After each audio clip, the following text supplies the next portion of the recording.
여러분 안녕하셨습니까? 14주차 그 통상법에 대해서 설명하는 시간이 되었습니다. 그래서 요 다음에 설명해 놓은 부분이 세계에 대해서 그 우리가 어떻게 대응해야 되는가 그걸 분석을 해야 돼 가지고 그 성격이 익스포지션보다는 제 견해를 좀 전달하는 프레젠테이션 형식이 돼 가지고 통상법을 줄이다 보니까 너무 줄여놨어요, 제가. 그래서 제 책에서는 쉽게 말하면 5장의 제4절이 통상법이 진전 변화했는데 아무래도 최근의 변화가 중요하니까 최근의 변화를 중점적으로 잡는데 아무래도 우리가 이제 이 통상법이 뭐냐 그렇게 물어보면 괜히 못 알아야 되니까 천천히 설명하겠습니다. 그러니까 무역 이론은 그 무역 왜 발생하는가 그리고 무역을 발생하면 어떤 이득이 생기는가를 연구하는 거고 What is the gain from trade? 그런 얘기죠. 첫 먼저가 why trade happens and what is the gain from trade죠. 그 두 번째는 무역 정책은 무역의 흐름에다 정부가 어떤 보호 장벽을 부과할 때 후생한테 감수하니까 on what ground most countries levy some trade barriers on international trade and what is its policy implication on economic welfare. 그러니까 왜 어떤 의미에서 대부분 국가들이 로마 시대에 관세를 부과했다고 그러거든요. 그러니까 왜 관세나 비관세 장벽을 부과하고 그렇게 되면 후세의 변화가 어떻게 되는지를 좀 알려달라 그렇게 얘기를 하는 것 같습니다. 그런 내용이죠, 그 자체는. 이제 통상법은 통상협상이라고 할 때는 그 범위보다는 그 어떤 정치적인 협상이 많이 들어갑니다. 그 과정에서. 예를 들어서 뭐 자기 나라 어떤 나라에서 대통령 선거가 있으면 그 나라가 우리가 지금 선거를 거쳐야 되니까 니들이 공장을 짓든지 좀 이따 짓든지 좀 조용해라 그런 식으로 하는 게 통상 협상입니다. 그래서 통상 협상이 현 시점에 굉장히 중요하죠. 왜냐하면 그걸 잘하고 못하고에 따라서 자기 나라의 수출이나 서비스 수출이나 투자가 좀 원만하게 되는 거고 그걸 잘못하면 손실이 생기는 경우도 생깁니다. 그래서 그 제가 이제 이 과목을 처음 할 때는 제자들을 가르친 제자들을 물어봤어요. 내가 무역학 입문이라는 과목을 맡았는데 그걸 어떻게 가르치는 게 좋냐 그랬더니 어떤 여자 하는 얘기가 교수님이 경제학 원로 썼는데 그 제일 뒷부분에 국제경제 부분에 뒤로 그냥 떼어내세요 그러더라고요. 그래서 처음에는 그거를 이렇게 뭐라고 그러나 뒷부분이 한 50조, 60조 되는 걸 떼어내가지고 교재를 썼어요. 근데 이제 그게 아무리 다 설명을 못하다 보니까 초점을 어디에 맞추는 것이 좋은가 해봤더니 그 무역 정책을 조금 높게 보면 통상 문제가 되니까 그 경제통합과 세계주의에 맞췄습니다, 사실상. 그래가지고 이 책이 꽤 오래전에 쓰여졌는데 책은 경제통합과 세계하고 그 뭐라고 그러나 거의 이론적으로 좀 설명했습니다. 사실 제가 처음 설명드린 것처럼 국제 경제 부분, 국제 경영 부분, 국제 통상 기본이 나눠서 해가지고 요걸 가지고 조금 말씀드리는 게 편할 것 같아서 말씀드립니다. 그래서 협상의 방식, 협상 당사자에 따라서 통상 규모에 영향이 미치 커진다는 얘기고 그리고 통상법에서 공법, 사법이 있는데 예를 들어서 무역 거래 조건에 관한 인권 통제라든지 신용적 통일 규칙 같은 것이 그런 것은 국제상공회의소에서 작성한 거기 때문에 인터넷 챔버 오브 커머스죠. 그래서 그건 사법입니다. 통상법은 우리가 말하는 강간의 무역거래법이나 같은 WTO의 규범이나 그렇지 않으면 지역무역협정 규범이 통상법입니다. 근데 이제 그것도 넓게 하면 사법도 포함시키는데 사실은 뭐 통상법 그런 공법을 얘기하는 게 좀 낫다고 봐야죠. 여기 공법은 퍼블릭입니다. 통상 협상이 좀 어려운 점은 성격이 복합성, 포괄성, 상호성, 다중성이 있기 때문에 통상 정책을 협상하는 건 쉽지 않다 그런 얘기입니다. 그래서 협상이 이제 이렇게 보면 되죠. 가트는 1947년에 출범하였는데 임의기관인데 자유무역을 위해서 애를 많이 썼고 그 제네바 본부가 있었고 라운드는 몇 번 있었는데 케네디 라운드는 굉장히 유명했다. 왜냐하면 그 파급 효과가 컸다 유명한 것보다.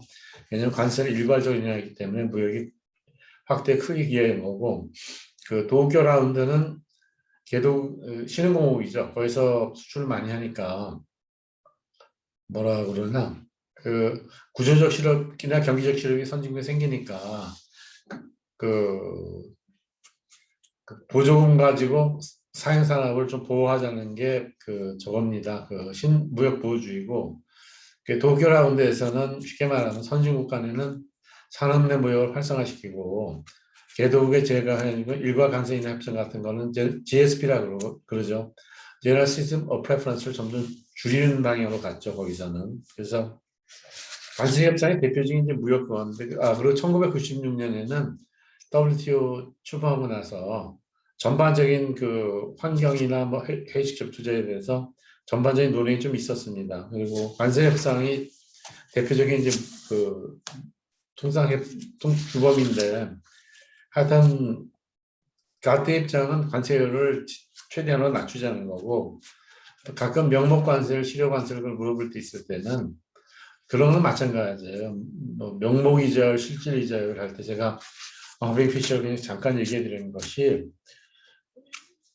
명목 이자율은 20%인데 물가가 10% 올랐다 그러면 명목에서 인플레이션 뺀 것이 실질 이자율입니다. 10%가.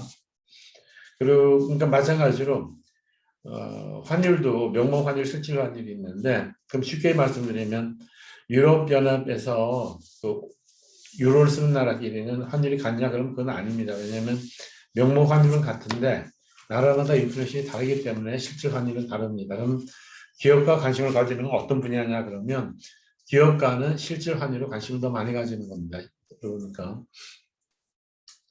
그래서 노미널 테리프 레이트는 뭐냐면 파이널 굿즈에 들어서 관세를 거의 부과하는 거고 실효 관세율은 부가가치별로 실효 관세율을 따지는 겁니다. 그래서 수입 대체 공모가 나쁘다 그럴 때는 그 리틀 시터프스키 스코트가 OECD를 받아서 그 일을 할 때 왜 니들은 말이야 완제품 못 들어오게 하고 어떤 특정 개인에게 그것을 부품을 수입하게 해가지고 그걸 보호장비에서 파니까 경제지대를 많이 얻을 뻔한 비효율적이다. 그러니까 니들이 세계에서 만드는 세계적인 월드 프라이스는 100만 불인데 니 나라에서 트랙터 만들면 200만 불이면 마이너스의 부가치를 창출하는 것이 아니냐 그런 식으로 얘기를 했었습니다. 그 양화 관세는 뭐냐면 FTA든지 WTO든지 최대한으로 관세를 인하를 양화 관세라 합니다. 양화 관세는 선진국은 그하고 실행 관세 차이가 없는데 개도국은 차이가 많습니다. 차이라고 그럴 때는 뭐 divergent, discrepancy, gap, wage, chasm 다 쓰는데 조금씩 달라요. 그 자체가. 근데 어떤 양화는 그 관세 인하의 최대 폭이라고 아시면 됩니다. 그 자체가. 우리나라 사람들이 관세에 대해서 개념이 없었다고 그러잖아요. 그래서 일본의 재물포조약에서 관세를 어떻게 할까 그러니까 우리나라 관리가 그참 좀 기웃다 그랬나 봐요. 근데 일본은 아시아 국가 중에서 봉건 사회를 거친 거죠. 여행도 많이 다니니까 뭐 여인숙도 발달하고 그 도시락 같은 문화가 발달하는 거죠. 그래서 그 사람은 관세에 좀 익숙해진 거죠. 일본은 우리에 비해서. 그래서 이제 관세를 했는데 거기서 끼지 않은 게 있습니다. 농산물은 정치적으로 워낙 예민해가지고 이게 안 꼈습니다. 포함을. 그래서 일본도 사실 농산물을 굉장히 보호되다가 WTO 가입하고 나서 이제 가입하면서 협상을 한 거죠. 그래서 두 가지를 물어보면 관세를 하겠느냐 아니면 몇 년에 걸쳐서 좀 인하하는 거냐. 그러니까 저게 뭐냐면 그거죠. 미니멈 마켓 액세스니까 최소 시장을 개방하겠냐는데 일본은 관세를 해버렸고 우리는 최소 시장으로 간 것입니다. 그러니까 일본이 더 효율적으로 한 것 같아요. 그럴 때는. 중국과 마늘 분쟁도 엄밀히 따지면 우리가 중국에 휴대폰하고 이렇게 폴리에틸 수출하는 무척 많은데 막 국회의원 선거 때 그 농민들이 그랬겠죠. 이게 뭐 우리가 마늘 제값을 못 받는다 하니까 이제 중국 마늘 못 들어오게 하니까 중국에서는 자기들 쓸 수 있는 걸 그쪽을 가지고 걸고 넘어진 거죠. 그래서 그러니까 그런 조종하는 역할이 없는 것 같아요. 지금 우리나라 상대적으로 약하죠. 일본에 비해서. 그래서 이제 미국은 농업 보조금 다 없애자 그런 거고 유럽은 아니다. 점진적으로 없애자 그런 얘기고 그러니까 미국은 여기서 콜드 터키를 주장하는 거죠. 다 없애자 그러고 유럽은 어떻게 하냐면 점진적 그레주얼리즘 연착륙하는 식으로 하자 그러고 그 원래 이 제가 경제 통합을 할 때 그 농업하고 유럽이 저기 뭔가 핵 협력 기구를 만들게 된 것은 드골 대통령이 이 관련 부서장관을 못 가게 해가지고 나머지 유럽 국가들이 프랑스한테 양보해 준 겁니다. 그러니까 Common Agricultural Policy는 공동 농업 정책인데 이것에 처음에 유럽에서 상당히 많은 부분이 이쪽으로 갔습니다. 그래서 캡이라고 그러죠. 캡은 여러 가지만 써요. 그냥 캡사이즈당 그러면 포트타가 배가 뒤집혔다든지 그런 식으로 쓰고 그 도하 협정을 많이 얘기하는 것은 WTO 협정이 나와서 처음으로 이제 다 많이 모였었는데 이게 그 모멘텀 영어로는 capture the critical momentum, pivotal momentum 결정적인 좋은 계기가 된 것은 서비스 무역에 대한 일반 협정을 동의를 얻어냈고 중국과 대만에 동시에 가입해가지고 그 분위기가 일레이트 막 신나게 했었는데 뭐 2006년에 뭐라 그러나 서스펜션 되고 나서는 잘 못 나갑니다. 그러니까. 근데 이런 거예요. 쉽게 말하면 왜 그게 무너졌나. 그래서 통상법 하신 분한테 이렇게 문의드리면 통상법은 제 분야는 아니에요. 제가 애들을 가르치다 보니까 좀 건드린 거고. 근데 옛날에 좀 법은 좀 봤어요. 왜냐면 민법을 알아야 살아고 상품은 또 관계가 되는 거고 또 헌법은 그 나라 상품, 그 나라 헌법이 어떤지 알아야 되고 하니까 보는데 그 그래서 이렇게 하십시다. 거기 그래서 이제 제가 이 뒤에도 나오지만 그 FDA가 옴니포턴트하게 됐냐 그렇게 물어보면 외국 사람들이 진생이 어떻게 하냐면 it make important into omnipotent 무기력한 삶을 전지전능하게 만든다. 그래 뭐 almighty랑 같은 말인데 omnipotent는 버스의 앞에 생략했단 말이 옴니버스입니다. 버스 여러 사람이 타지만 앞에 그래서 뭐라 그러나 FTA가 힘이 세진 거죠. 왜냐하면 FTA 협상이 거기 있다가 저 뭐야 직접 투자 협정에 FTA로 이동하게 된 거죠 그 자체를. 그래서 또 섬유 산업은 얘기를 해야 되는 것이 이것이 그 뭐라 그러나 아시아나 이런 데서 섬유가 계속 노동지각 쪽으로 가니까 사실 볼런터리 익스포스 리스트레인트는 쉽게 말하면 네가 알아서 수출해라 그런 얘기입니다. 쉽게든 뭐 나쁘게 말하면 you can do whatever you like at your risk입니다. 그러니까 너 살고 싶으면 네가 알아서 하라는 얘기는 네가 돈 벌고 싶으면 네가 알아서 일정 양을 일정 기간에 일정 수출하고 아니면 안 받겠다 이런 얘기거든요. 그래서 멀티파이브 어그리먼트 쉽게 말하면 그런 것을 선진공업국이 그 제도화한 겁니다. 그래서 우리나라도 좋았던 거는 그 통상 쿼터를 우리가 얻었죠. 수입 제한 제도죠 일종의. 그래서 WTO 출범하면서 다른 건 다 없앴는데 이거는 10년을 거쳐서 없앴습니다. 왜냐하면 충격을 완화하기 위해서. 이렇게 없애는 걸 페이지 아웃이라고 그러죠. 그리고 이때 생긴 말이 드래곤즈 쇼라는 말이 생깁니다. 쉽게 말하면 중국이 그 릴리스 되는 거죠.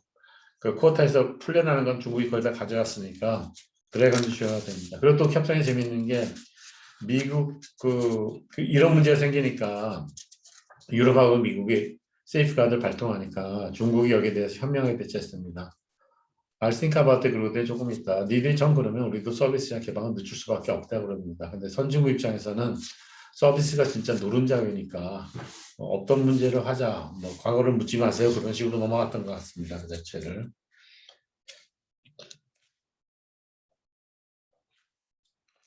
그래서 근데 좀 재미나는 것은 옛날에 전에죠. 그 멀티파이어 어그리먼트 있을 때 만약에 이게 OEM 방식으로 하게 되면 수출국이 얻는 혜택의 상당한 부분이 그 수입하는 가격에 갈 수 있습니다.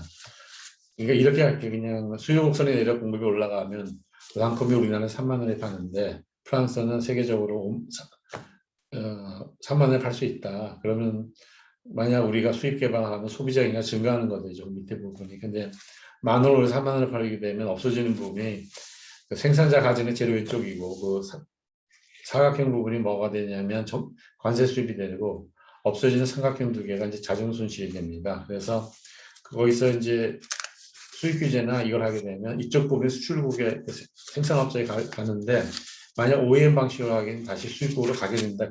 그런 내용입니다. 그리고 섬유산업의 미친 영향은 제가 뭐 간단히 말씀드리면 우리가 사실 제품 차별에서 제일 중요한 투 인그리디언트가 뭐냐면 마케팅하고 R&D 능력인데 우리가 그쪽이 약하다 보니까 제품 차별을 못 갖고 이쪽 부분은 되게 일본이 탄소 섬유를 한다든지 이탈리아가 디자인이 다르다든지 미국이 갭이 뭐라 그러나 일상을 좀 고급화시킨다든지 그래가지고 많이 찾았습니다. 그래서 이걸 하려면 우리가 옛날에 하루 3교대로 뭐 소품종 대량 생산하다가 다품종 소량 생산으로 바꿔야 되는데 그 능력이 못 미친 거죠. 그리고 그것을 Flexible Management System이라 유연 생산 체제라고 합니다. 그래서 원산지 규정은 뭐냐 그러면 원래 이 제품이 어디서 왔냐 그러니까 그걸 따지는데 이제 관세를 부과할 때 문제가 되는 게 이게 보통 관세를 매길 수 있는가 아니면 preferential 특혜를 줄 수 있는가. 특혜가 두 가지입니다. 먼저 생긴 거는 FTA 할 때는 관세를 면제하니까 FTA 회원국끼리는 원산지구의 규정을 안 받습니다. 사실은 지들끼리 면제하는 게 exemption 되니까. 근데 GSP는 개도국에서 오는 거는 혜택을 주는 거죠. 그래서 Preferential Rule of Origin은 뭐하고 관계되냐면 FTA에 관계됩니다. 그래서 FTA끼리 서로 면제하면 여기국은 어떻게 해서 들어오고 싶어 하는 거죠. 그 트레이드 다이버전에서 무역 무해라고 그럽니다. 그런 거. 그걸 막기 위해서 어떻게 해야 되는가 하면서 이제 미국의 학자들은 그게 아니다. 그럼 관세 동맹을 가든지 세계로 가야지 그래가지고 글을 많이 썼습니다. 사람은. 저는 이제 제자 가르치다가 취업이나 이런 생각해서 썼는데 좀 시간이 많이 걸려요. 공부시키면서 쓰니까 10년 가더라고. 10년 가면 강산이 바뀌는데 그것도 그냥 했어요. 계속. 왜냐면 뭐 별 방법이 없더라고. 그러니까 두 가지 선택이 여러 가지 조건이 네가 포기하고 갈 것인가 아니면 거기서도 그냥 교수로서 강인하고 좀 좋은 애들 있으면 좋은 데 보내주게 좋으냐는 자기 선택이죠. 그러니까 저는 다른 사람을 탓할 필요가 없다고 봅니다. 그러니까 뭐 사회가 나빠서 내가 잘못했다 그거는 좀 변명 같아 구차한 변명 같아요. 할 사람은 아무리 어려도 다 합니다. 사실 실질적 변형이 중요한데 전문적으로 그렇게 추천하는데 관세를 바꾸느냐 뭐 세 번을 바꾸느냐 아니면 서브스턴트로 바뀌냐는데 서브스턴트 바뀌는 거 유럽은 이건 부가가치별로 이걸 따지는 한데 변형이 됐냐 안 됐냐 할 때 그래서 서브스턴스라는 말이 본질이라는 말도 있고 Do you count the substance your argument your contention 그러면 네가 지금 주장하는 것을 quantify 해달라는 얘기입니다. 그러니까 더 전문 용어로 하면 empirical test가 아니고 empirical verification을 쓰거든요. 그걸 해달라는 얘기입니다. 그것은 무역에 대한 기술 장벽은 옛날에 우리가 됐을 까 미국 어떤 걸 수출하니까 그게 독성이 있으니까 수입을 금지시켰는데 또 우리가 급할 때 그걸 또 어떤 소재 개발해가지고 수출하는 데 성공했던 것 같습니다. 그리고 여기에 들어가려면 어떤 국제 규범에 들어갈수록 그런 장벽을 넘어갈 수 있는 거죠. Sanitary and Phytosanitary 하면 SPS라고 해서 위생검역이니까 광우병 같은 겁니다. 외국들을 그래서 요것하고 원산지 규정은 사실 물리학적 개념이죠. 어떻게 보면요. 그래서 물리학을 적용하는 거예요. 물건 이동하는데 쉽게 얘기하면. 그 다음 부분은 제가 제 책에 설명했어요. 쉽게 관세라 덤핑이라 뭐라고 그러냐. 우리나라 가전제품이 걸리지 국내에서는 뭐 10만 원에 파는데 외국에 8만 원에 팔았다. 그러면 그거에 덤핑을 발견하는 사람은 경제학자가 하겠죠. 3차 가격 차별인가 아닌가 봐야 되니까. 그걸 이제 회계사가 쫓아가서 보고 그거를 이제 뭐라 그러나 WTO 제소하는 건 이제 국제통상법 하신 분이 하게 됩니다. 그래서 근데 엔티덤핑 걸고 안 걸고는 되게 정치적 과정이더라고요. 그게 보니까 그래서 아마 어카운턴트가 먼저 볼 것 같아요. 회계장부를 받아 보면 이게 뭐 잘못됐다 그런 거고 재고는 경제학의 투자의 개념인데 사실 재고를 다룰 때 제일 고민하는 게 회계사나 세무사죠. 그 기간을 어떻게 잡느냐에 따라서 세금을 미룰 수 있느냐 낼 수 있느냐 면제받을 수 결정되기 때문에 그런 건 부차적인 first in first 하는 먼저 들어온 재고를 먼저 내보내고 뭐 last in first 하는 먼저 나중에 더 내보내는 건 좀 부차적인 문제고 근데 재고가 많아진다든지 사무실에 공실이 많아진다는 건 경기가 어렵다는 거죠. 그만큼. 그래서 반덤핑 조치. 그래서 뭐 이거 회의에서 한번 가봤어요. 대만에서 회의 있었는데 이게 매년 바뀌더라고 자체가. 그다음 상계화 환세는 카운터 베링 듀티인데 카운터 베링 파워 그러죠. 그러니까 갤브레이스가 그 뭐라 저기서 주장할 때 그 The Affluent Society는 Contrived Demand가 있다 조작된 거라면서 소비자 주권이 좀 틀린 거 아니냐 그렇게 얘기해가지고 하이에크가 자꾸 공격을 하니까 자기들 할 말이 있다고 생각하니까 야 좀 생각해봐라. 또 자본주의가 다 맞는 건 아니잖아. 자본자가 그러니까 테크노크래트가 자본가 아닌 여러 분야의 지도자라고 그러죠. 뭐 학계라든지 종교계라든지 예술계라든지 뭐 이런 분들도 좀 의사결정에 참가하는 게 좋다 해서 테크노크래트죠. 전문가 그룹이죠 어떻게 보면. 그래서 그때 카운터베링 파워라고 합니다. 근데 이제 그걸 갤브제 반대하는 사람은 댐세치 같은 이제 시카고 스쿨은 야 그러지 마라. 뭐 우리도 카운터베링 파워 그런 규칙이 있으니까 뭐 그게 잘 맞아가는 게 아니냐 그렇게 얘기합니다. 근데 항상 그래요. 이 시대에 따라서 논제가 다 다른 게 고전화파 경제학은 산업혁명 이후에 맞은 거고 브라운이 왔을 때는 케인즈 론이 맞는 거고 다시 그 통화론 자본주의 번성할 때는 통화론적 시대에 맞는 거고 자본주의가 어려워지니까 뉴 케인지안이 맞는데 그 미국의 그 중앙 연방은행장도 다 뉴 케인지안입니다. 근데 워낙 급하니까 돈이 안 돌아가면 다 안 돌아가니까 가끔 이렇게 뭐 좀 그래서 이제 중국이랑 할 때 중국 보고 뭐라고 그러니까 중국이 처음에는 어떻게 형님이 그런 문제를 안고 계시냐 걱정된다고 그랬다가 구매 사절단을 보냈죠. 다 보내서 물건을 많이 샀는데 마지막에 미국이 뭐라고 그러니까 한때는 미국 시를 조금 팔았어요. 현실 효과로. 중국이 또 이제 자기대로 카운터 아규먼트 하는 거는 약간 미국이 이런 문제가 자기는 도메스틱 세이빙이 안 된 거 가지고 자꾸 연관시킨다는 거고 또 이제 미국 재무장관 그 사람은 또 아니다. 이렇게 된 거는 우리가 세계 경제 로코모티브 역할도 하고 세계 경찰 역할도 하니까 니들도 좀 나눠서 부담하지 않는 그때는 그 세계 공공재를 사실 미국이 많이 부담한 건 사실입니다. 그건 인정해 줘야죠. 그건 한 거고 이제 그 미국이 예측하지 못한 것은 전쟁에서 이겼는데 전쟁에서 지금 일본이나 독일이 그렇게 빨리 쫓아올 줄은 몰랐던 것 같습니다. 그 자체를. 그래서 아주 쉬운 예가 미국의 본토에서 전쟁이 일어난 건 아니잖아요. 전쟁은 해외에서 다 진행됐는데 일본이나 독일은 다 공장이 없어져 버린 거죠. 없어져 버린 걸 새로 지으니까 제철 그쪽에 기술이 많이 발달했습니다. 그래서 미국이 공정거업에 그 독점을 허용하지 않는데 두 개를 허용해줘요. 그 카르텔 형성하는 거죠. 카르텔은 독점은 아닌데 몇 개가 있는데 뭐 10개가 있는데 다말을 완전하게 하면 결과는 독점이나 마찬가지죠. 그러니까 the outcome of central cartel may be equivalent at the monopoly가 그 말이고 저거죠. 그 영상관하면 워낙 미국이 발달하니까 영화 직배는 미국이 직접 하는 겁니다. 자체가. 그런 문제 가지고 옛날에 스크린 쿼터가 됐었는데 그때 이제 판단을 그렇게 해야 돼요. 뭐 쇼비니스트가 이렇게 나쁘다 그렇게 얘기하는 거다.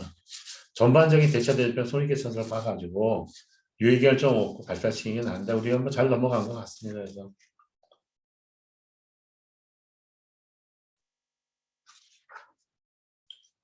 긴급 수입 제한 조치는 제가 말씀드렸지만 제가 설명드릴 때는 아비트리 그러니까 그레이 에리아 매주는 다 없어졌는데 왜냐하면 그게 아비트리하고 카프리셔스하니까 코에 가면 코걸이 귀 가면 귀걸이 그렇게 되니까 다 없이 남긴 게 세 가지입니다. 엔티 덤핑 듀티, 카운트 베링 듀티 그리고 긴급 수입 제한 조치인데 이 중에서 가장 위험한 건 사실 세이프가드 어프로치입니다. 세이프가드 메저즈인데 이건 뭐냐면 앞에 두 개는 언페어한데 할 때만 걸 수 있고 그걸 증빙을 해야 되는데 긴급수익 제한 조치는 상대가 페어하더라도 걸 수 있으니까 굉장히 남용되기가 쉽죠. 그러니까 영어로 misuse and abuse죠. 남용되거나 그러니까 잘못 오용되거나 남용되기가 쉬운 거죠.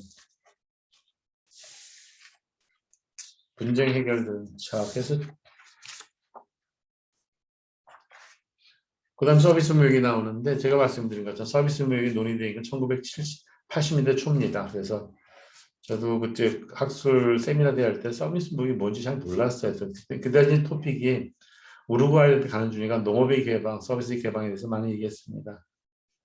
그리고 서비스는 원래 사람하고 붙어 있는 거기 때문에 수출이 어려운데 ICT가 발달하면서 그 뭐라 그러나 서비스가 이동이 가능한 거죠. 예를 들어서 엑셀의 리딩을 인도에서도 할 수 있다든지 아웃소싱이 가능한 거죠. 그 자체가. 그 서비스 분야가 일반 협전 제너럴 우리만 트레이드 인 서비스해주고 그 덩케는 저 그거는 보지 못했어요. 제가 이제 그때 제가 우리나라에 있을 때 94년 또 나갔으니까 옛날에는 블랙호스트는 자주 봤습니다. 뭐 회의에서도 보이려 봤는데 다만 이제 덩케를 제가 보기에는 머리가 정말 좋은 사람이에요. 그 어려운 과제를 풀어서 농업하고 서비스를 자기 원하는 데 관찰했으면 상당히 무수한 사람이죠. 그러니까 그렇죠. 글로벌 마케터가 왜 힘들냐면 마케팅할 때 우리가 세일하고 다른 거는 일방적으로 하는 것이 아니라 소비자 수요 변화를 파악하는 거다 그러는데 제도나 이런 건 못 고치죠. 그 나라 문화나 상법이나 이런 건 못 고쳐 들어가는데 그 통제 가능한 변수는 프라이스, 프로덕트, 플레이스, 프로모션이죠. 근데 이게 해외로 가면 굉장히 복잡해지는 거거든 그 자체가.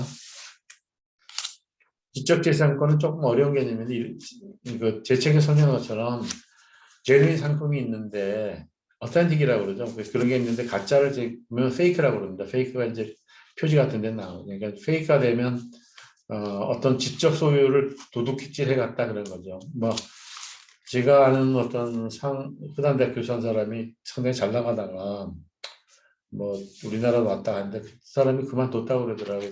다른 교수한테 물어봤더니 어떤 플래저리즘에 걸려 거기 위배된 거죠. 플래저리즘이 이렇게 뭐라 그러면 표절이거든요. 해가지고 그만두셨더라고요. 그래서 그러니까 플래저는 비슷한 게 뭐냐면 위조 상품입니다.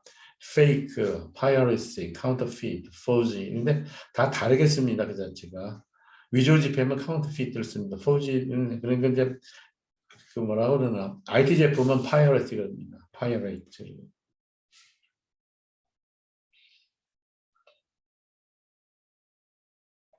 그리고 이제 원래 이름은 위조 상품을 포함한 물가는 지적 재산을 협단 그룹이니까 Negotiating Group on Trade Related Aspects of Intellectual Property Rights 줄여서 이것을 우리가 TRIPS라고 그러고 Including Trade in Counterfeit Goods 그런 말을 하는데 요걸 줄여서 TRIPS라고 많이 얘기하죠. 그리고 요거는 이제 선진국에서 주장하는 거고 개독이 많은 것은 CBO를 주장했어요.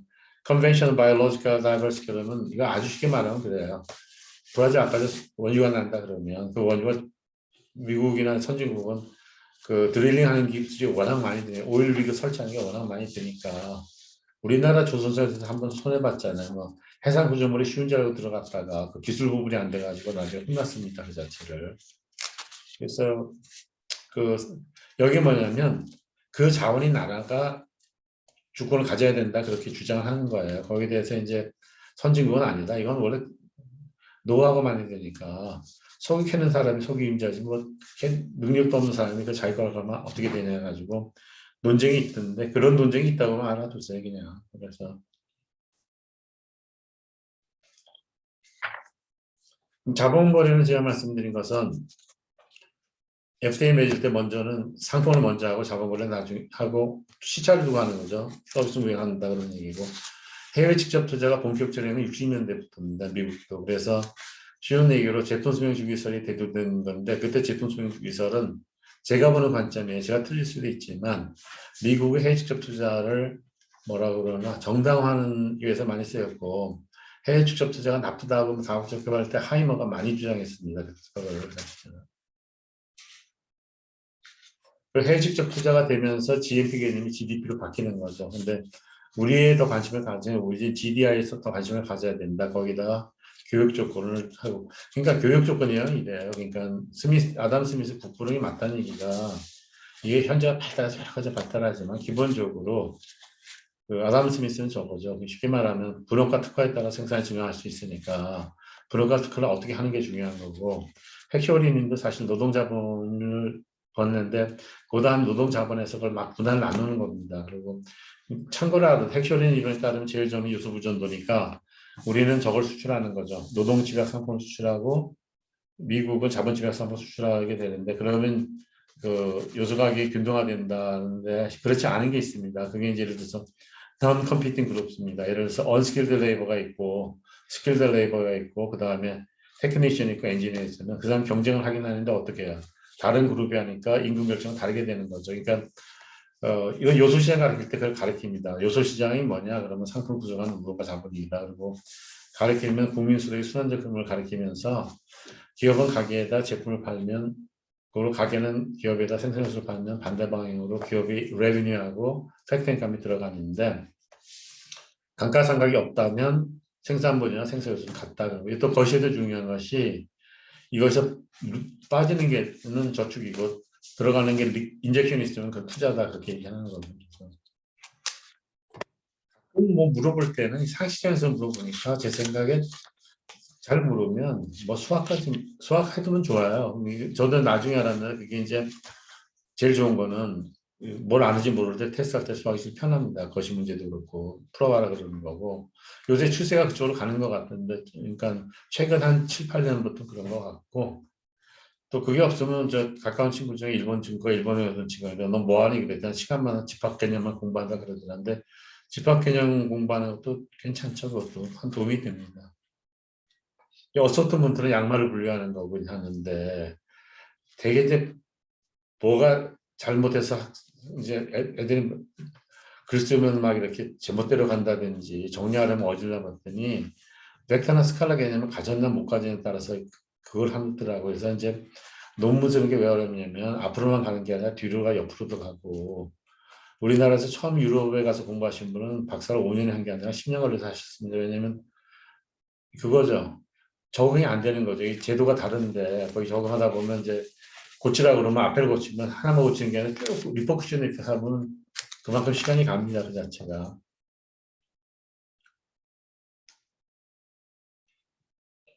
그분이 그래서 공부를 못해서 10년 한 게 아니고 적응이 안 돼 10년 한 거고 저보고 누가 너 왜 10년 했냐 그러면 저는 이제 인생을 즐기다 10년 하긴 했어요. 사실 뭐 그냥 죽으라고 공부한 적은 없는 것 같아요. 그냥 제대로 취업시킬 때는 사실 그걸 또 죽으라고 하더라고 보니까. 그러니까 뭐가 잘못 제가 보기에는 부모님께서 집안의 분위기가 조금 사회교육을 너무 강하게 시켰던 것 같습니다. 제 생각에는. 그러니까 제가 그걸 또 살아가면서 적응을 해야 되는데 지나가서 깨달은 거야 보니까 뭐 부국강병이 중요한데 우리가 자주국방을 하면 경제력이 열심히 돼야 되니까 뭐 이제 그걸 이제 그런 걸 제가 쓰는데 요새 하는데 그걸 하려면 사실 뭐 스미스가 한 말이 맞죠. 그러니까 정부가 규제를 안 하더라도 정부는 최소한의 국방이나 예를 들어서 치안 같은 공공재를 하고 by pursuing their own interest 각자 이익을 추구하면 men frequently promote that of society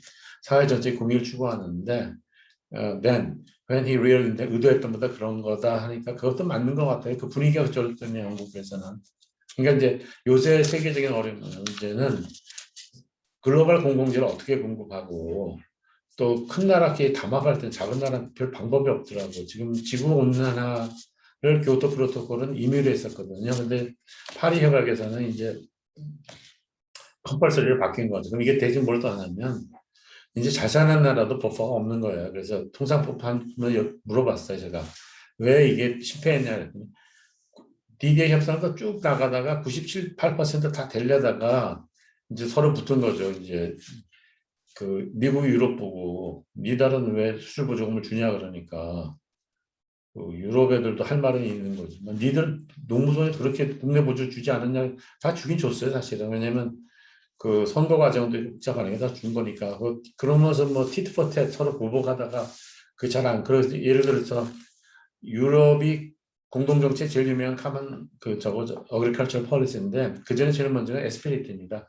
과학기술을 80년 초에 하다가 유럽 카먼 인더스트리얼 폴리시 성공한 건 뭐냐 모르면 에어버스로 보면 됩니다. 에어버스가 2003년 4년엔 컨시큐티브리 연이어서 공유를 따로 잡았거든요. 그럼 이제 서로 다툴 때 보면 미국이 세계 시장을 다 독점하다가 에어버스 들어가면서 이제 양분되는 거죠. 그 게임전을 설명하려면 미국은 이것을 더 빠른 비행기를 만들어주고 유럽은 좀 승객을 많이 태우는가 하면서 상대방의 행동을 보고 R&D와 마케팅 어느 쪽으로 주는가를 연구하고 거기서 이제 로지스티가 중요한 게 비실 같은 거 우리는 사실 좀 물자만 거기다 주는 것만 아니고 그 뭐라 그러나 경쟁무기 그러니까 에어버스 경쟁무기가 상당히 영향을 미친다 그러는 거예요. 그래서 체계적으로 알 필요가 있다는 얘기는 그 핵시오린이 그 가설을 푼 게 언제냐면 인터내셔널 이코노믹 액티비티 그 책에서 풀었습니다. 내가 이런 가설을 했는데 이게 안 맞다. 그러니까 이제 한 사람이 야 그것만 해도 딜리버리 타임이 중요하다. 한국이라는 나라가 유럽이 태업할 때 스트라이크 할 때 영국 사람은 피켓팅이라고 합니다. 피켓팅하면 그쪽으로 못 지나가니까 한국은 프레임에 맞고 수출했다 그런 얘기를 하고 우리나라도 딜리버리 좀 잘했지만 그 당시에는 뭐 친구들이 저거저 뭐 CIF 바르셀로나 해가지고 수출하고 그리고 우리나라 사람 우수해 제 친구들 보면 뭐 현대나 삼성에서 이렇게 외국 프로젝트 하면 어마어마한 걸 따더라고 옛날에. 그러니까 능력이 있는 거예요. 그리고 일하고 고생을 했더라고요. 그래서 친한 친구 뭐 사진을 잘 찍어요. 그래서 야 하경아 나 이거 촬영하면 너 촬영 했더니 야 해도야 이제 나이 들어서 사진 찍고 이런 거 잘 못해 그러더라고요. 일단 글쎄 뭐 저는 조금 인생은 70부터라고 생각하고 봤는데 그렇게 생각 안 하는 것 같더라고요. 친구들 보니까. 그래서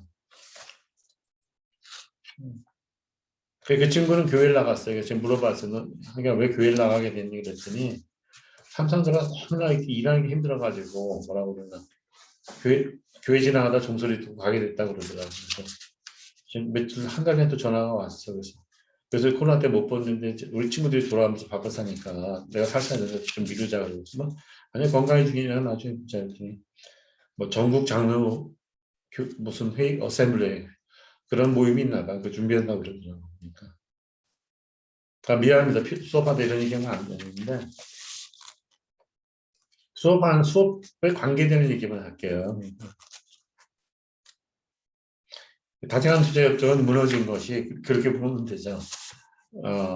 OECD가 1993년 이걸 시작했는데 프랑스가 가만히 생각해 보니까 프랑스의 그 매스미디어든지 영상 산업이 미국한테 뺏길 것 같으니까 난 못하겠다고 물러선 겁니다. 그 자체가. 그리고 프랑스는 제가 보면 축복받은 나라예요. 그래서 저도 이제 거기 가서 뭐 여러 사람들하고 얘기를 보면 여행할 때도 그렇고 정말 산업이 골고루 잘 발달한 나라죠. 그만큼. 무역과 경쟁, 컴피티션 폴리시니까 그러니까 WTO에서 제일 한 것은 하모나지 컴피티션 폴리시입니다. 그러니까 국내 경쟁의 여건이 국제적 조화고 이게 쉽게 말하면 세임 레벨 플레이그라운드고 거기 페어를 어떻게 보냐에 따라 다릅니다. 그래서 저 때문에 서비스 무역에 대한 일반 협정을 할 때는 개도국에 대해서 유예 기간을 줬습니다. 그때는 선진국들이 좀 쿠션이 있은 거고 요새는 이제 선진국들도 다 어렵게 지내는 거예요. 쉽게 얘기하면. 그래서 그린 라운드에서 이제 환경과 무역 그린 라운드입니다. 그래서 말씀드렸지만 원래 환경을 주장한 것은 레프트 좌익 쪽이나 아니면 그린피스였는데 가뜩 수세 물리라 이걸 바꿔버린 거죠. 글로벌 그리닝 그리닝 월드 트레이딩가 그걸 이제 블랙홀스하고 안델슨 니가 쓴 거죠. 같이 쓰고 그쪽으로 그런 게 경영에서 하면 브레인스토밍입니다. 뭐 답은 없는데 어떻게 해야 될 때는 막 경로를 벌이다가 어떤 해결책을 찾는 거죠. 인상적인 건 영국이 참 더 있을 때 어려워서 베펄드 브리티시였는데 그 스코틀랜드에서 핵잠수함 하면서 미국 트리니티 미사일을 들여오더라고요. 그러니까 경제력이 나를 지킨다 그런 얘기고 영국의 그 탱크부대나 이런 거는 되게 서쪽에 있습니다. 왜냐하면 대륙에서 전쟁이 일어난다 보니까 그리고 아일랜드에서 봐도 미국 쪽으로 그 비행장이 있더라고요. 저 있는 데가 그 림머릭이죠. 림머릭 하면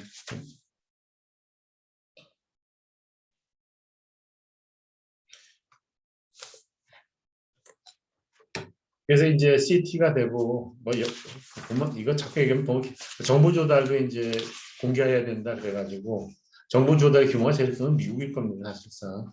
무역과 노동 기준은 미국 어떤 국회의원이 제출할 때 개도국에서 감옥에 있는 사람이나 뭐 청소년 서가지고 하니까 노동 착취다 그래가지고 이걸 했는데 이걸 블루 라운드라고 그럽니다. 그러니까 그 사람 이름이 블루에서 그러는 거예요. 원래 영어에서 블루는 굉장히 고급입니다. 그래서 블루 칩스는 잘 팔리는 거고 블루 오션 그런 거고 그래서 베네치아 가보니까 그 베드로가 입었던 것이 그 블루에서 그 좋은 걸 쓰였다고.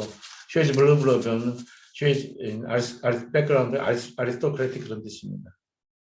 그 누가 터키에서 왔다 그러는데 그게 잊어버렸네. 친구가 얘기를 했는데.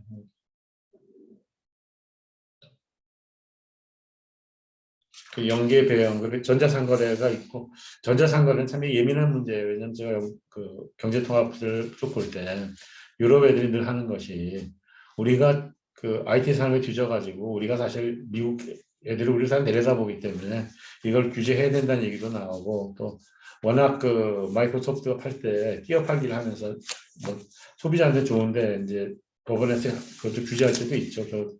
너무 독점이니까 좀 독점의 일부는 좀 돌려줘라 그런 식으로. 그래서 OECD 뇌물 방지법정이 있는데 저는 이게 좀 이상한 것 같아요. 저는 서울대학교 대학원 경영학과 다녔죠. 그냥 플레이버를 알아서 간 겁니다. 뭐 제가 공부를 하겠어요. 그냥 저는 그냥 그 뭐라 그러나 어떤 공부를 하나 궁금해서 갔어요. 사실 가봤더니 뭐 여러 가지 얘기를 하는데 그때는 이제 그거죠. 개도부에 들어갈 때 어떻게 로비를 하는 걸 많이 가르쳤다고 그러고 하버드 비즈니스 스쿨에서. 그리고 우리나라에서 사회주의 국가에서 마케팅 질 가르친 분은 아마 김우중 대우를 회장이었을 겁니다. 그래서 그 베트남이나 다른 데 가서는 중앙 그쪽에서도 상당히 확장을 했는데 그 재무 관리를 너무 그러니까 돈을 빌려 쓰는 건 좋은데 나중에 못 갚을 생각을 하면 이게 뭐라고 그러나 큰 부담이 되죠. 그래서 뭐 사우담으로 이제 대우나 친구한테 들으니까 중국에 와서도 좀 차용하려면 안 됐던 것 같으니까 그래서 그 나중에 저 깨달은 거죠. 뭘 할 때는 자기 돈으로 해야지 뭐 미래 소득이 그러니까 리얼라이즈 인컴이 중요한 거지 그 소득이 들어온다고 예상했던 소득이 안 들어오는 거죠. 그걸 한 것이 이제 케인즈의 제이슨하고 레일 히브드가 쓴 글입니다. 그 사람도 스웨덴 사람이에요. 레일 히브드가 사자 머리란 뜻이더라고 보니까 그래서 전 그런 사람 보면 참 사람이 뭐라 그래 참 대단한 게 케인즈가 그렇게 많은 책을 쓰고 막 주장하고 막 그러는데 정말 케인즈가 뭐란 걸 계속 컨템플레이 하다가 케인즈는 고전학과 다른 게 때문에 와르슨 엉션을 빼내는 마찬가지다. 그럼 가계의 신축제를 정부가 비대칭적이면 불황으로 갈 수 있다. 그렇게 나와서 그걸 쉽게 설명하는 게 클라우어입니다. 그 미쟁이가 뭐 용적금이 다 좋습니다. 뭐 하루 5만 원 받고 31년 150만 원 받는데 이달에는 그 돈 가지고 냉장고 2개를 살려고 그랬는데 비가 보러 왔다. 그러면 리얼 인컴은 75만 원이니까 요거 가지고 냉장고 한 대를 사게 되니까 여기서 이펙티브 되면은 케인즈 이펙티브 되면 다른 게 아닙니다. 케인즈 이펙티브 되면은 노미널 디맨드에 반대되는 뭐라 그러나 구매력이 수반되는 유효수를 얘기하는 거고 유효수가 부족해서 대공황이 왔다 그러고 여기서 유효수는 인컴 컨스트레인드 그 뭐라 그러나 소득의 제약을 받는 겁니다. 그래서 이제 줄어드는 거고 베른 그로스만은 저걸 한 거죠. 이걸 궁극지게만 쐐기모이 양쪽에서 작은 쪽으로 가가지고 한 겁니다. 그래서 제가 학생들을 이제 영어를 이제 가르치는 이유가 경제 경영을 가르칠 때는 좋은 직장을 가는데 뭐 학교를 불러서 얘기해 보니까 학생들이 물어보더라고요. 그래서 그때 유병옥 그 미래에셋 하면서 자본관리를 하면서 뭐 잘 나갔어요. 뭐가 좀 아쉽냐 할 얘기가 뭐냐 그러니까 영어 공부하세요 그러더라고요. 그래서 왜요 그랬더니 내가 영어만 좀 잘했으면 소득이 한 5배 증가했을 거다 그런 의미고 저도 이제 영어 공부를 할 때는 글로벌 마케터나 우리 문화 전파하는 데를 그걸 보자 그러고 그래서 우리의 실크로드를 한국적 관점에서 보자고 하는 거죠 그냥. 그러니까 중국 사람들은 희귀한 물자를 왔다 갔다 할 때 실크로드가 중요한 거고 우리나라는 그걸 자꾸 좀 뭐 시베리아 물류이동 쪽으로 자꾸 보더라고요. 근데 그렇게 볼 수도 있고 중국의 에이시아 인프라스트럭처 인베스트뱅크는 1대1로는 원로드 원로드는 쉽게 말하면 브레튼 우즈를 겨냥해가지고 중국의 영향을 유라시아에서 좀 만들고 싶다 그런 뜻인 것 같아요. 그래서 저는 이제 관심이 있어서 학교 있을 때도 서섹트 유로피안 인스티튜트에 있어가지고 그걸 하나 만들었는데 뭐 하다가 연구를 국제회의들은 크게 했어요 그때는. 그래서 뭐 해가지고 뭐한데 문제는 정리를 안 해가지고 토탈이 아웃 오브 오블리비언 그러니까 어디다 뭐 얘기했더니 그 SK 그 계신 분이 그 프로그램 같은 걸 좀 보여달라고 그러는데 제가 그 스폰서 제가 이제 주관하고 제가 스폰서하고 그때 이제 제가 돈을 모아가지고 했으니까 근데 그럴 때도 그렇더라고요. 뭐 일본 학교도 뭐 시간도 걸리니까 학교에 물어보니까 30만 원, 50만 원 준다고 그러더라고요. 그냥 그거 받지 말고 그때는 제가 좀 이빨이 있을 때니까 이빨이라는 게 좋은 뜻이 아니에요. 그때는 미국 애들이 철강 산업할 때 우리가 이제 이빨 빠진 호랑이가 아니다 그런 얘기입니다. 우리의 호랑이 포효죠. 으르렁거리는 소리를 들려주자 그런 거죠.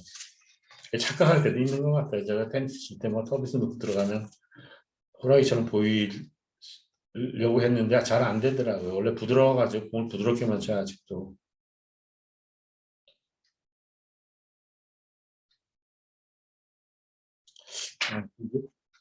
이게 별로 재밌는 과목은 아니에요. 근데 어떻게 재미를 이렇게 해야 되는가는 잘 모르겠더라고. 이게 요리라면 전 합니다. 그냥 요리는 열하고 정성이 중요하니까.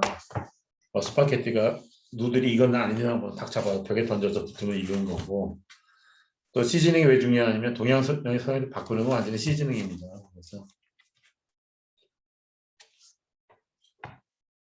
그래서 제 책은 요것만 설명, 통상적인 진전이 가장 중요한 것은 WTO가 생기면서 산업 구제제도, 인더스트리얼 레메디 메저하고 트레이드 레메디 메저라고 게 있습니다. 그래서 통상 교수본부가 있고 산업위원회가 뭐 하나 따로 있습니다. 그 차관급 인사가 하시는 분이 위원장 하시는 비상임위원장하고 트립스나 GTS 제일 중요하니까 트레이드 릴레이트 인텔렉트 프로퍼티 라이트를 트립스라고 그러고 JTS는 제너럴 어그리먼트 on of trade in services가 그런 얘기고 JTS 할 때는 유예기간을 뒀습니다. 다 못 쫓아오니까. 가끔 그것도 물어봐요. 서비스 모형이 몇 가지인데 그래서 제일 중요한 게 뭐냐 이렇게 물어보면 커머셜 프레젠스가 제일 중요합니다. 그쪽은 왜냐면 모두 3거든요. 형태가 네 가지 있는 건 그렇게 중요하지 않고 독일, 이탈리아에다 발전소를 지으면 해외 직접 수대료주고 커머셜 프레젠스 하니까 그게 가장 핫 이슈가 되는 거죠. 그 자체가. 그리고 이거는 통상법에 우리나라에 영향을 미치죠. 그래서 공인회계사도 외국 기업이 와서 할 수 있는 거고 그렇게 점점 개발하는 거. 그리고 재본공사도 마찬가지죠. 외국 기업이 사고 우리나라 금융기관에서 재본공사는 굉장히 성공한 경우입니다. IMF 좀 어렵다가 그걸 잘 극복해가고 세계적으로 큰 재본공사가 된 건 재본공사 뭐냐면 어떤 보험회사가 뭐 해운에서 보험계약을 맺으면 사고가 생길 때 다시 들어가는 게 재보험입니다. 그래서 친구한테 물어보니까 제일 발달한 건 프랑스라고 그러더라고요. 프랑스가 아마 인디커티브 플래닝을 목표를 안정하고 유연하게 하니까 인디커 플래닝 그러면 프랑스와 유고슬비아가 제일 발달했다고 그러죠. 그렇게 하고 저도 사실 제자들 재봉공사 늘려고 했는데 국제은행이나 뭐 이런 데 많이 갔어요. 정부도 많이 가고 대기업도 많이 가고 중견기업도 가고 다국적 기업을 가고 또 실제로 다국적 기업을 뭐 운영하는 제자들도 있는데 코리안 재봉공사는 뭐가 장점이냐 그렇게 물어보면 공기업의 장점하고 사기업의 장점을 같이 가지고 있는 겁니다. 그 자체가. 그래서 워낙 규모가니까 독점의 성격도 있죠. 그러니까 공기업 성격도 있고 또 대기업만큼 보수도 많이 리무너레이션이라고 그러죠. 요새는 다 합해서 컴펜세이션이라고 그러는 것 같습니다. 그래서 제가 통상법 변화 그래서 계속 수출 자유의 경제 주가를 그린어웨이 리드일 겁니다. 노팅엄 대학에 있던 사람이 그리고 해밀턴은 스웨덴 경제학 때 굉장히 우수하더라고요. 뭐 회의 가서 이렇게 얘기를 하면 참 뭐라 그러나 예리해 같은 사람이. 그러니까 이런 거 그런 게 뭐 지들이 이제 안 한다고 철폐했는데 돌아가는 방법은 여러 가지 있어요. 그러니까 서컨번트라고 그러죠. 그러니까 지주가 그 테넌트한테 와이를 받으면 안 된다. 뭐 뇌물을 받으면 돌려주는 방법이 여러 가지 돌아서 하는 거죠. 뭐 회식을 해준다든지 뭐 선물을 조금 주는데 여러 번 준다든지 그렇게 돌아가는 방법이 있으니까. 그리고 대행은 중국의 상무장관인데 우리나라 상무장 같은 사람인데 국제통상법이 참 이게 힘들다. 그래서 이게 새로운 분양 영역은 서비스 무역, 정부 기업의 지적 재산 소유법, 경쟁적 중립을 하면 이제 정부 역할도 들어가게 되죠. 그래서 정부가 국영기업이니까 중국이 프라이빗에서 한다고 하면서 미국이나 영국 사람들이 보기에는 이것이 코퍼레이트 가버넌스가 이퀴티 홀더가 힘이 있는 것이 아니고 정부가 와서 막 이렇게 흔드니까 FOG제도와 FOG 가버넌스가 아니냐 그렇게 얘기를 하는 겁니다. 그냥 이렇게 되는 거야. 그냥 뭐 피는 물보다 진하다 그러고 뭐 또 그런 말 있잖아요. 예를 들어서 펜은 검보다 더 무섭다 그랬어. 유태인이 듣기는 왜 펜이 그 마이티하냐 칼보다 그랬더니 우리는 숲에 사인할 때는 몽블랑 펜이 있어야 된다 그런 식으로 대답했듯이 뭐라고 그러나 각 규범은 통상 규범은 힘쓰는 사람이 자기 쪽으로 유리하게 하는 것 같아요. 그래서 제가 그 저도 이제 경제학 공부했지만 그 저는 이제 그게 재밌는 게 경제통합도 경영학적으로 설명하는 것도 굉장히 좋은데 그 이게 이제 제가 우연히 본 책인데 The Logic of Regionalism, The Logic of Regional Integration이고 유럽 앤드 비욘드니까 여기서 비꼬는 거예요. 유럽연합을. 니들 세계화하는데 들어와야지 뭐 유럽연합 만들고 미국은 그러죠. 옛날에 어려울 땐 도와줘야지 자기도 도움이 되니까 적극적으로 밀어준 거죠. 사실은 밀어줬는데 유럽이 크면서 자기도 자기 나름대로 정체성을 찾으려고 그러는 거죠. 유럽은 유럽대로. 그래서 그럼 이제 우리가 어디로 가야 되느냐? 이거 뭐 where we stand, 그 let me where is our balance sheet라든지 그걸 알라는 얘기는 뭐 위에 사람 밑에 사람 물어보는 거예요. 시점에서 네 장사가 잘 되니? 돈이 남았니? 적지 않니? 계속 그렇게 물어보는 거니까 지금까지 한 거는 저희까지 한 겁니다. 기초 이론을 다 가르쳐 드리면서 전달하면서 지역경제 통합을 설명을 해주고 이제 세계화에 대해서 들어가는 겁니다. 그래서 세계화는 컴포지트 팩터가 많으니까 사실 이것이 16에서 18까지죠. 세 가지로 나눠서 하고 제일 나중에 결론 부분이니까 결론 부분은 뒤에 나오는 공공정책하고 기업 전략을 같이 연결해야 되니까 좀 설명을 이렇게 컬미네이팅이 가야 되는 겁니다. 그래서 뭐 알라 안방이 있으시 배우 그러면 모든 시장은 어렵다 그러지만 일을 마치는 것도 어렵더라고요. 그 항공 비행기 그 항공공학과 교수님한테 물어보면 비행기도 뜰 때하고 내릴 때가 제일 어렵다고 그러더라고요. 뜰 때는 그 동력이 돼가지고 올라가야 되죠 일단. 그리고 올라가서 쭉 가는가 봐요 그냥. 그리고 내려올 때는 그걸 하는 거고 그리고 이제 어떤 걸 연구하냐 보면 어떤 친구는 그 비행기가 이렇게 랜딩할 때그 압력, 타이어 압력만 연구한다고 그러니까 비행기가 내릴 때 그 압력이 대단하겠죠. 그만한 무게에서 그게 땅에 지면에 닿으니까. 그래서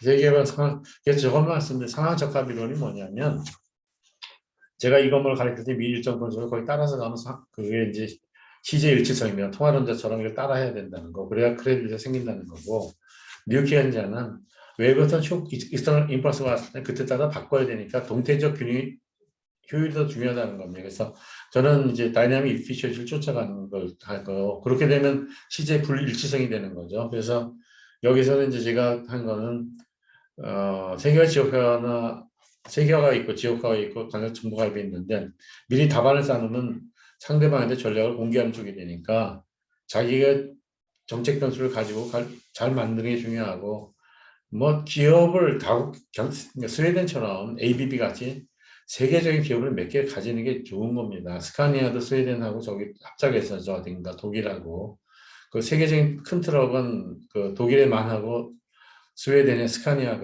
가족 기업입니다. 가족끼리 하는 거고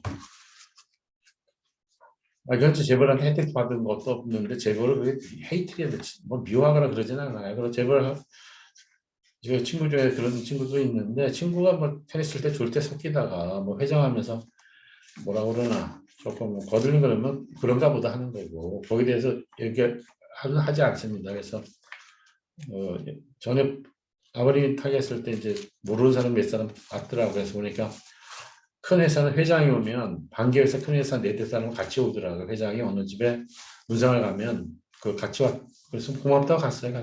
얘기를 하고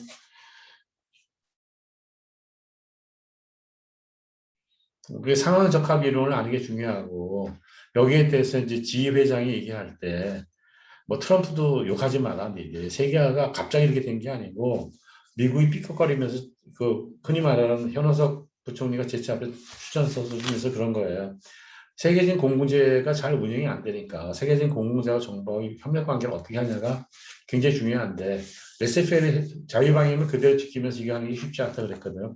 굉장히 적확하게 표현했더라고요. 저는 이제 옛날에 책도 이책은 경제학과 세계였는데 책을 쉽게 쓰느라고 좀 머리만 써달라더니 써줬어요. 이게 고맙고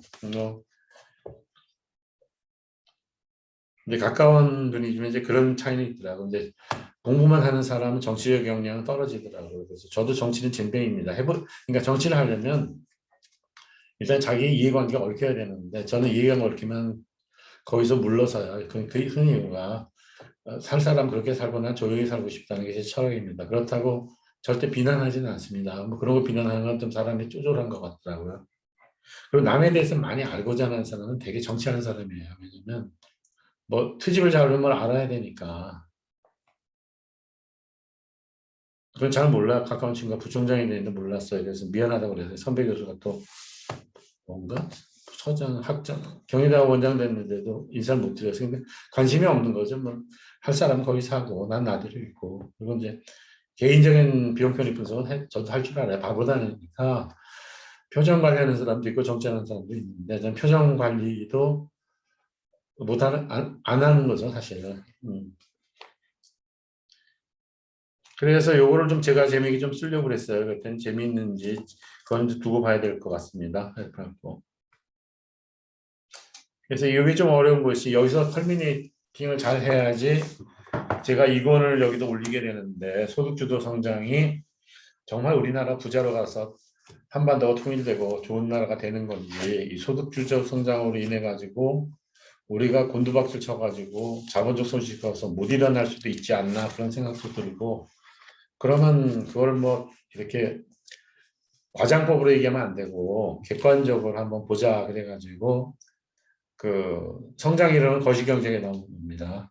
거시경제에 성장 이론을 해야 되니까 거시를 좀 설명을 해줘야 되고 또 산업구조조정하고 무역도 설명을 해야 되고 하니까 이걸 좀 제가 잘 엮어봤습니다. 그러니까 이제 최근 한 4, 5년간 제자들을 가르치면서 내가 예를 들면 그냥 뭐라 그러나 사회 봉사사업이에요. 그냥 재능기부 비슷한 겁니다. 그냥 제가 시간 내서라도 막 가르치는데 좀 제자 사랑도 하는데 뭐 나라 사랑한다는 말 안 하겠는데 나라 사랑이죠. 뭐. 그러니까 가족 사랑 같은 것도 이거 다 있는데 그걸 해야 되니까 제일 급한 것이 이제 소득주도 성장이 제일 눈에 들어오더라고요. 그래서 이거를 잡으려면 우리가 어느 방향을 가는 걸 알아야 되니까 세계화 지역화 책을 이 책이 사실 책 한 서너 권을 줄인 겁니다. 사실상. 뭐. 그만하십시다. 제가 이제 여러분한테 조금 그걸 주기 위해서 얘기한 건데 이 책의 커뮤니티 포인트는 세계화에 대한 대응 방안이 좀 나오니까 그쪽에 대해서 제가 설명을 할 때 좀 딱딱하더라도 조금 이렇게 뭐라 그러나 워밍업 준비 운동을 하고 와서 들어주시면 고맙겠다 그런 얘기고 저도 최대한으로 쉽게 설명하도록 하겠습니다. 수고하셨습니다. 이걸 어떻게 요리같이 할 수 있는 방법도 좀 생각해 보겠습니다. 들어가십시오. 기록 중지.